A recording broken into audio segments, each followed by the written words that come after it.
Não se esqueça de se inscrever no canal, deixe seu like e ative o sininho.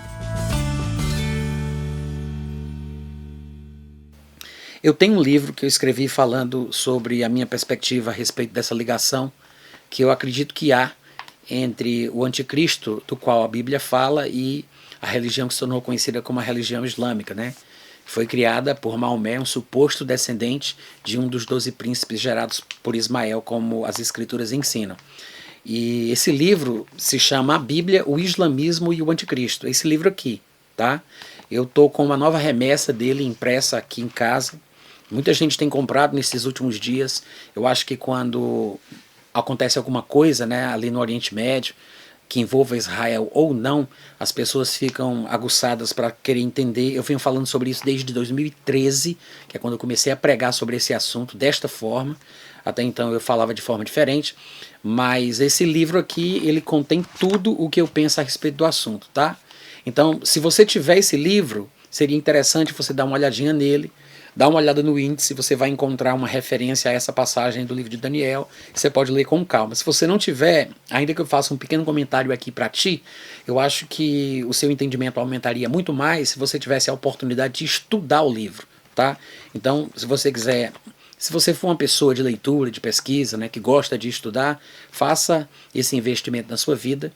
Você encontra o meu livro no meu site. Eu tenho 2 lojas online. Uma delas se chama natanrufino.com.br/loja e a outra, mais fácil e mais prática, é loja.natanrufino.com. loja.natanrufino.com, tá bom? Então, se você quiser comprar para a sua vida, vá lá, faça esse investimento. Eu tenho certeza que você vai gostar muito do material. Mas todos os livros da Bíblia que falam sobre este mesmo personagem usam frases diferentes para se referir a ele. Eu costumo dizer, em tom de brincadeira, que não havia sindicato de escritores dos livros da Bíblia, né? Então eles não usavam os mesmos termos, até porque muitos viveram em épocas diferentes, em lugares diferentes, e eles não se falaram, não se conheceram. Cada um escrevia pela inspiração que o Espírito Santo dava, e às vezes a referência é usada por Deus para que a palavra proferida a respeito daquela pessoa rebatesse ou prefigurasse a pessoa do anticristo, era um contemporâneo da época do profeta. Então, o profeta que vivia em determinado tempo, ele dirigia uma palavra de juízo vinda da parte de Deus a um determinado líder de alguma nação do seu período, contemporâneo seu, e aquela palavra proferida pelo profeta dirigida àquele líder, na verdade, acabava tendo um destino duplo ou uma referência dupla. Tanto dizia respeito àquele homem da época em que o profeta viveu, como também parecia ser uma menção a esta figura profética que ainda surgiria na história da humanidade, a quem nós chamamos popularmente de anticristo. Então, assim, todos os livros falam a respeito dele, então Daniel também fala. Mas no livro de Daniel, ele não se refere ao anticristo apenas por um termo. Ele não usa apenas uma expressão só. Parece que o anticristo é mencionado em diversos capítulos e é mencionado por diversos nomes. Ele aparece em diversos lugares. Nesta passagem, eu acredito, embora existam interpretações diferentes, eu acredito que o chifre pequeno que você mencionou, que é aquele chifre que aparece em meio aos 10 outros chifres que estão em um determinado animal, seja realmente uma referência ao anticristo, tá? E o que significa é o seguinte, para você entender da onde o anticristo sai, qual a sua ascendência genealógica, de que etnia ele vem, qual é a raça da qual ele vai sair, você tem que ver os textos da Bíblia que falam sobre ele. E você não pode se basear num texto só. Né? Tem um pregador norte-americano que faz uma alegoria que eu acho bastante inteligente. E ele diz que quando você vai comprar uma luva, você não compra uma luva sem antes examinar se ela está com os 5 dedos. Você não vai comprar uma luva que só tem 2 dedos ou 3 dedos. Você quer que a luva tenha os 5 dedos. Principalmente quando é uma luva de frio, né? Para combater o frio. Eu sei que tem luvas que os dedos são cortados, tá, gente? Mas aí é outra coisa. O meu exemplo é que quando você vai comprar uma luva no sentido mais padrão, você quer que ela tenha os 5 dedos.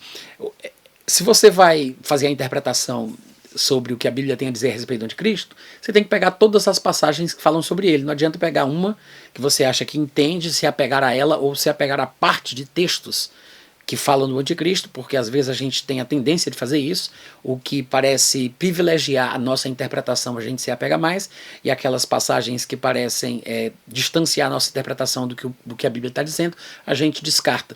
Mas o que a gente tem que fazer é ter essa humildade, né, e talvez até presença de espírito de conseguir harmonizar todos os textos que falam sobre o mesmo personagem. Então, para entender que o chifre pequeno, que é o anticristo, pelo menos na minha visão, na minha interpretação, para você entender que este anticristo ele vem de uma ascendência genealógica ismaelita, que por acaso hoje são praticamente todos praticantes da religião islâmica, você tem que ler não somente a passagem do livro de Daniel que fala dele como uma ilustração daquele chifre pequeno, ou seja, você não pode pegar só a passagem que o chifre pequeno está representando este homem que um dia nascerá, você tem que pegar os outros textos que falam sobre a sua raça, a sua etnia, a sua ascendência, etc. e tal. Então você junta tudo, aí é que você tem um quadro geral. É assim que a gente consegue entender os textos da Bíblia a respeito dos assuntos. Não é por causa de uma passagem. Às vezes, um texto ele pode ser suficiente para falar sobre um determinado ponto, mas não é suficiente para falar sobre o quadro geral, né? The big picture, como dizem os americanos. A gente não enxerga tudo a partir de uma passagem só. Você precisa juntar todos os textos sobre o mesmo assunto para perceber o que realmente a Bíblia está falando. Eu acho que quando você junta tudo, de fato, ou pelo menos a grande maioria dos textos que falam do anticristo, fica difícil. Eu acho que fica difícil você conseguir encaixar qualquer tipo de interpretação, qualquer perspectiva que não seja essa de que ele vai ser um descendente de Ismael, ele vai surgir no próprio Oriente Médio, ele não vai vir das Américas, da Europa ou de qualquer outro lugar. E ele provavelmente, pelo que tudo indica, ele vai ser um líder que abarca em si características religiosas, políticas e militares. Não vão ser 3 homens que vão cada um operar numa determinada área. Vai ter um homem ungido por Satanás que vai ser um líder religioso. Vai ter um outro homem ungido por Satanás que vai ser um líder político. Outro homem ungido por Satanás que vai ser um líder militar. Então esses 3 homens, essa trindade satânica vai operar no mundo porque eles querem imitar a Deus e como é uma trindade, então eles querem fazer exatamente. Não é nada disso. A Bíblia não parece apontar para isso. O que existe é um homem. Você pega todos os textos do Antigo Testamento, você não vai encontrar, eu acho, que eu não me lembro de qualquer passagem, eu não me lembro tão bem dos textos do Antigo Testamento como eu conheço bem os do Novo, mas eu não me lembro de nenhuma passagem que diga que além do anticristo vai ter um outro líder juntamente com ele, que vai fazer com ele algum tipo de parceria para um trabalhar numa área e o outro na outra, um vai ser o secretário do anticristo e o outro vai cuidar das partes das questões militares e o outro vai ser das questões políticas. Eu não vejo isso. Eu vejo um mesmo homem sendo apontado por diferentes profetas, chamado por diferentes nomes, títulos e termos com características diversificadas na área política, na área militar e na área religiosa. De fato, eu acho que as características religiosas dele se salientam mais do que qualquer outra coisa. E ele tem um impulso maior com base na sua fé, na sua religião, porque ele não vai ser ateu, ele não vai ser um cético, como algumas pessoas gostariam que ele fosse, mas vai ser com o auxílio deste Deus estranho a quem ele serve, é com base nessa força que ele acha que recebe dele, deste Deus estranho, que os seus pais não conheceram, que ele vai fazer guerra contra as potências mundiais. Então sim, eu acho que ele tem aspectos religiosos e essa religião que ele defenderá, pela qual ele lutará e fará guerra contra as pessoas do mundo que pensam diferente, no meu ponto de vista, é a religião islâmica. Não tem como ter qualquer outra religião que possa surgir nos próximos 5, 10, 20 anos que alcance o protagonismo e a relevância que a religião islâmica tem no mundo. Tá? Isso é falando de fatos históricos, né? Porque não tem mais como reverter esse quadro. Não tem como reverter.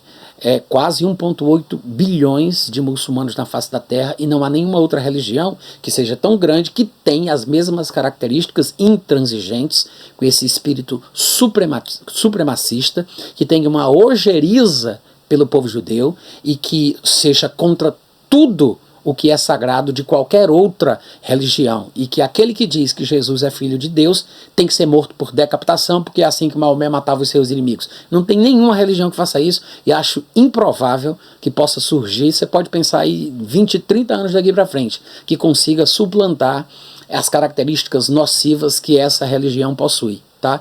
Eu acho praticamente impossível. Quando você vai para os textos da Bíblia falando da predileção do anticristo em matar os seus inimigos, você vai ver que é semelhante às práticas dessa religião que nós conhecemos.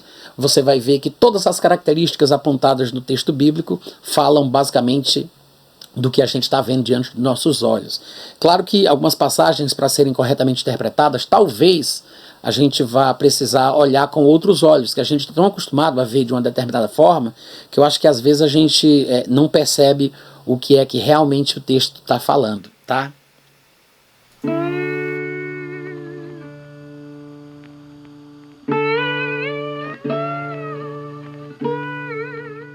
Este é um trabalho independente e conta com a ajuda das pessoas que têm sido abençoadas por ele. Se você quiser fazer parte do grupo de mantenedores desta obra, se informe das opções disponíveis na descrição deste vídeo. Agradecemos pela atenção e pelo carinho. Deus abençoe.